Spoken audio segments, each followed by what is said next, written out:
Ginapahigayon matag tuig ang gawad kalasag nga aktibidad sa Regional Disaster Risk Reduction and Management Council kun RDRRMC kun asa paghatag kini og pagtahod sa local government unit nga madasigong nagasuporta kanila ilabi na sa pagpangandam sa mga kalamidad nga wala ginalaumang muigo sa usa ka lugar.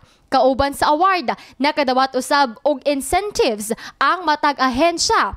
Sa provincial category, nadawat sa Sarangani Disaster Risk Reduction and Management Council ang first prize nga adunay 50,000 ka pesos. Ikaduha ang probinsya sa South Cotabato nga adunay 30,000 ka pesos ug ang ikatulo mao ang North Cotabato nga adunay 15,000 ka pesos nga ganti.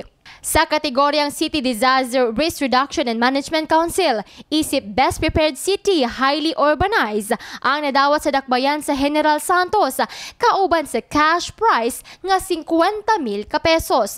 Samtang ang syudad nga nakadawat sa Best Prepared City Component Cities mao ang Coronadal City, South Cotabato nga adunay 50,000 ka pesos nga insentibo. Ikaduha ang Tacurong City, Sultan Kudarat nga adunay 30,000 ka pesos.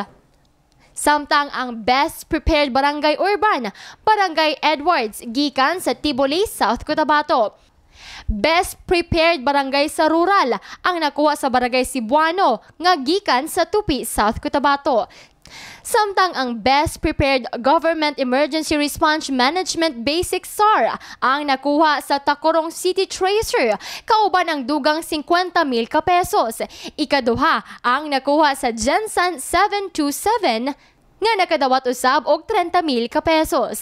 Ang Best Prepared Government Emergency Response Management Urban SAR nakuha sa Isulan, Sultan Kudarat ug ang Best Prepared Hospital sa Government LGU ang nakuha sa Cotabato Provincial Hospital sa Amas, Kidapawan City kauban sa 50,000 ka pesos. We are now in the new normal.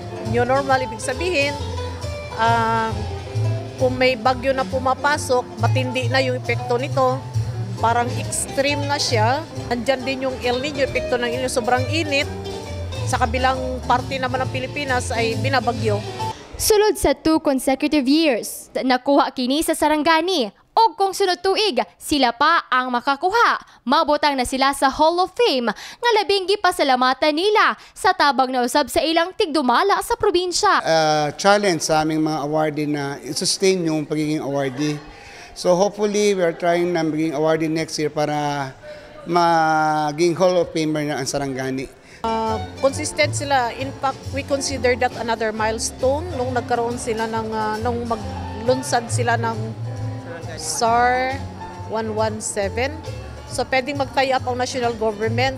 Sumala pa ni Morante, sulod karon tuiga, ang pinaka nasalanta sa kalamidad mao ang pagbaha sa Coronadal City niadtong bulan sa Hunyo. Apan manageable lamang kini kung kayang masulbad sa local government.